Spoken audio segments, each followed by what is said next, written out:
Fala galera, Canel aqui. Hoje eu vou continuar do capítulo 19, intitulado Sobre a Rainha Pentesileia e como ela veio em ajuda de Troia. E no primeiro vídeo eu tinha falado apenas o que a Cristine de Pizan falou sobre a Rainha Pentesileia, né? E agora, na parte 2, eu tô voltando para falar sobre o que era verdade e sobre o que era mentira a respeito do que a Cristine de Pizan falou. E pretendo estar fazendo ainda um terceiro capítulo, uma terceira parte, né, do capítulo 19, que vai estar focado mais na história mesmo das Amazonas. Para quem foi direcionado a esse vídeo e chegou agora, eu sugiro que assista os demais vídeos, os vídeos iniciais. São todos vídeos curtos que resumem todos os capítulos um a um desse livro chamado Cidade das Damas, de Cristine de Pizan, a primeira feminista.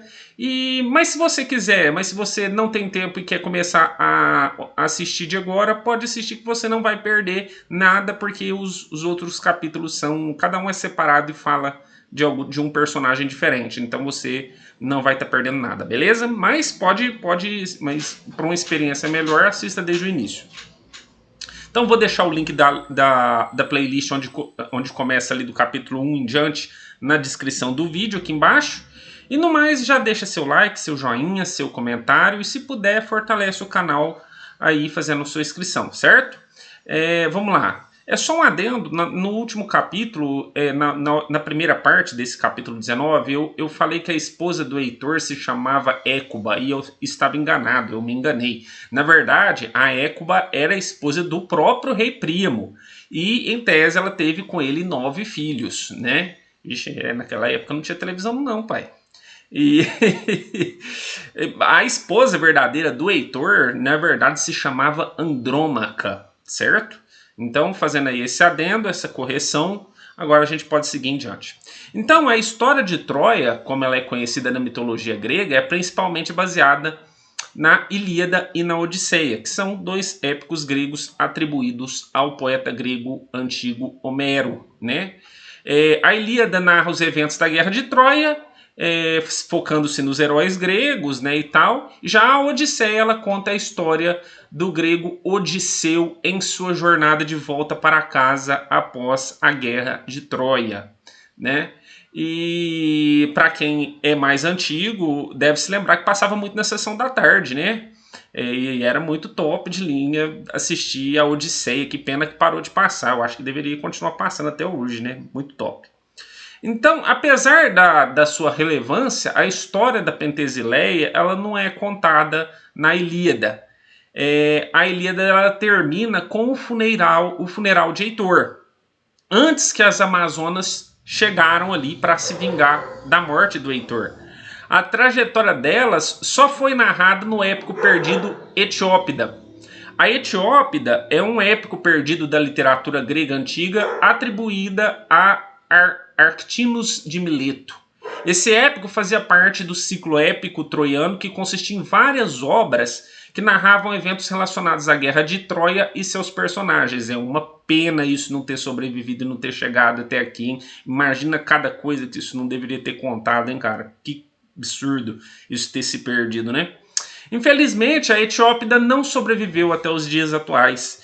E temos conhecimento sobre ela principalmente através de citação e resumos em obras posteriores. Suas histórias também foram abordadas em outras obras, como na Ilíada de Homero e nas histórias de Heródoto. Heródoto também cita. Mas a Etiópida em si teria proporcionado uma narrativa muito mais detalhada sobre elas no contexto da Guerra de Troia. Que pena, né, cara? Que pena que isso não chegou até nós, né? Então, tanto a vida quanto a morte, agora falando um pouquinho sobre a própria Pentesileia, rainha das Amazonas, né, que eu falei no capítulo anterior, tanto a vida quanto a morte dela foram muito trágicas, né? Ela é retratada como uma guerreira corajosa e feroz, que foi profundamente afetada por ter assassinado acidentalmente a sua própria irmã Hipólita com uma lança. Só para contextualizar, né, a Pentesileia ela foi uma rainha das Amazonas, né, um reino de mulheres.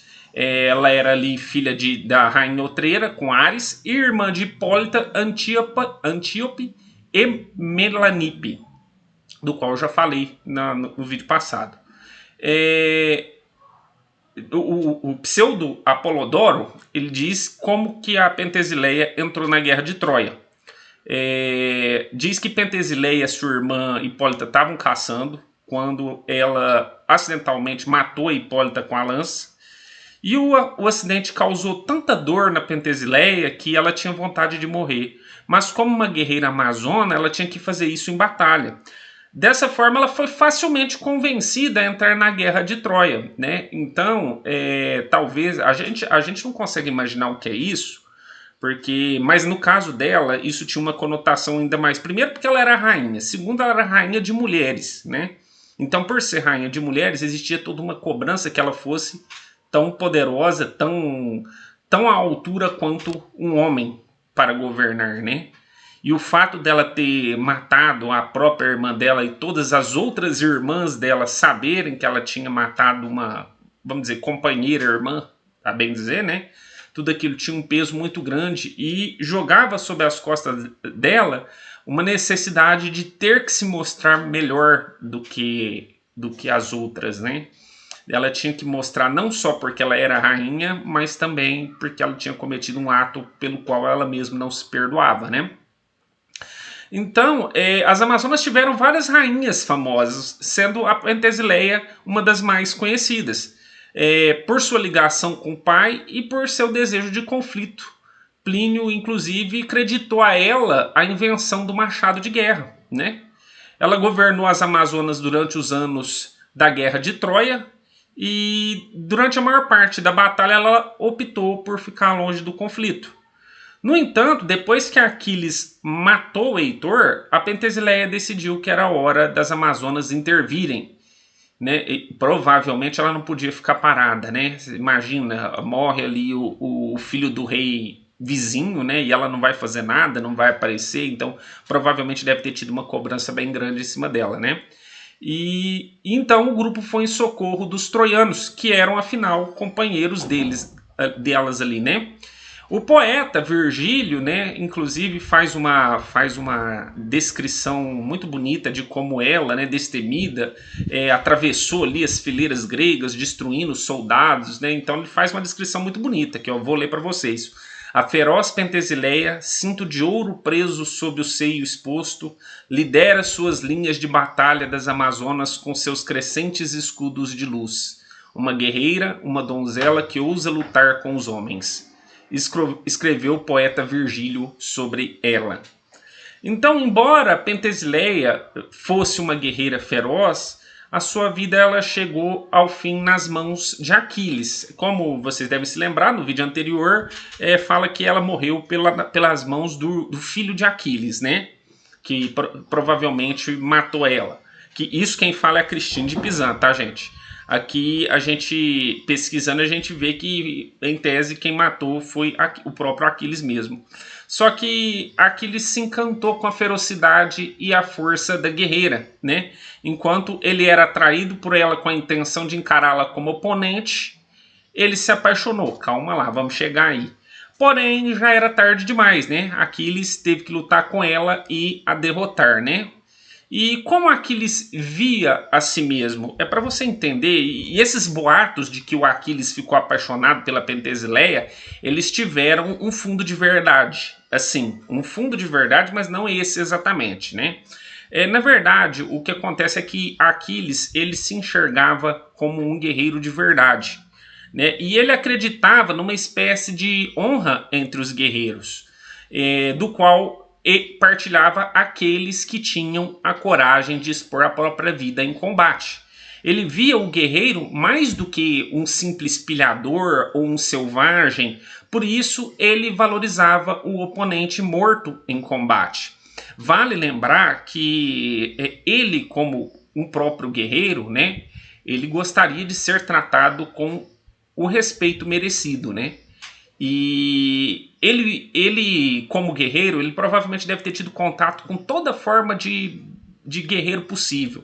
Desde aqueles guerreiros chinfrim, aquele cara ocasional que aparece para guerrear só porque foi chamado. E ele não, ele era um guerreiro profissional, né? Então ele achava que ele exigia, que ele que ele merecia um tratamento melhor, né? E isso era um problema à medida que ele era o único que via as coisas por esse aspecto, já que os outros homens, né, eles se comportavam realmente como animais. Então, diferente dos outros homens, o Aquiles tinha seu próprio código de conduta, entendeu? E talvez Aquiles realmente se sentisse sozinho, mesmo cercado de guerreiros homens, devido ao pensamento diferente dele. Então é possível sim que Aquiles tenha se encantado ao ver algo que ele não era acostumado a ver todo dia, né? Que era uma mulher capaz de abandonar o serviço do lar, né? Para se expor ao perigo da morte certa, né? Então é nesse contexto, né? Pensando por esse lado, que começa o episódio da disputa pelo corpo dela. E aí você vai entender por que depois o Aquiles foi mal falado, né? O Aquiles foi caluniado, difamado, né? E por isso que se diz, né? Se chegou até nós que ele era apaixonado pela Pentesileia. Mas não foi bem isso, né? Agora eu vou explicar por que se disse isso dele, né? Então, acredita-se que depois da luta com Aquiles, né? Um grego chamado Tércites removeu os olhos da Amazona Pentesileia, a rainha, com uma espada, depois que ela já estava morta, né? E o ato enfureceu Aquiles, que o matou sem pestanejar. E após a morte de Tércites, começou uma grande disputa pelo corpo da guerreira, né? E isso aí nos mostra como era de fato os exércitos gregos, né? Na verdade, hoje nós temos a impressão de que a Grécia, quando se fala da Grécia, a gente lembra de Sócrates, né? A gente lembra dos altos ideais filosóficos e tudo, mas esses altos ideais filosóficos não eram os altos ideais filosóficos do exército grego, se é que podemos usar esse termo. O exército grego em si eram homens comuns e não eram filósofos. Eles não eram filósofos. Eles eram pilhadores mesmo, assassinos, pilhadores. Era gente da pior espécie mesmo. Então não adianta a gente ficar floreando isso. Isso aí mostra pra gente o que eles eram de verdade, né? Então, aí disse que o primo de Tércites, chamado Diomedes, ele conseguiu recuperar o corpo da Pentesileia e ele jogou o corpo dela atrás na carruagem e o arremessou no rio. E mais tarde Aquiles teria achado o corpo, talvez na carruagem, né? Não sei, ou sei lá o que virou ali, e feito um enterro adequado. Mas só o fato dele ter matado como é que é o nome dele? O Tércites, que tinha arrancado os olhos da Pentesileia, só o fato dele ter matado aquilo ali ficou muito feio para ele. E é aí que surgiu as histórias de que ele estava apaixonado pela Pentesileia. E não foi isso, né? Ele, como guerreiro, ele se via na posição da Pentesileia, porque ela era uma guerreira. Eles não tinham o direito de profanar o corpo dela do jeito que eles queriam fazer, né? Então, isso aí virou uma... E aí, por outro lado, os gregos não entendiam o pensamento do Aquiles, né? Por que o Aquiles está defendendo essa mulher que, além de ser mulher, ainda é grega, não é grega, né? Então, para eles não entendiam. E aí que surgem os boatos de que ele se apaixonou por ela, né? E não era exatamente isso. Eles não eram capazes de compreender o que se passava pela cabeça do Aquiles, né? Inclusive, algumas histórias dão conta de que o herói grego foi acusado de necrofilia com o corpo da Amazona.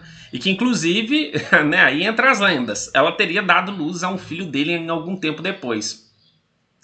Então, esses boatos podem demonstrar o quanto os outros guerreiros perto de Aquiles eram homens incultos, incivilizados, pilhadores sem qualquer resquício de respeito, né? Mas que Aquiles se destacava por ser um guerreiro de verdade, por ter desenvolvido sua própria filosofia pessoal sobre a guerra, né? Então é isso aí. Se você gostou dessa história, dá o seu like, deixa seu comentário, faça sua inscrição. E no próximo capítulo eu trago a parte 3, em que eu volto a falar das Amazonas em si. Beleza? Então até a próxima.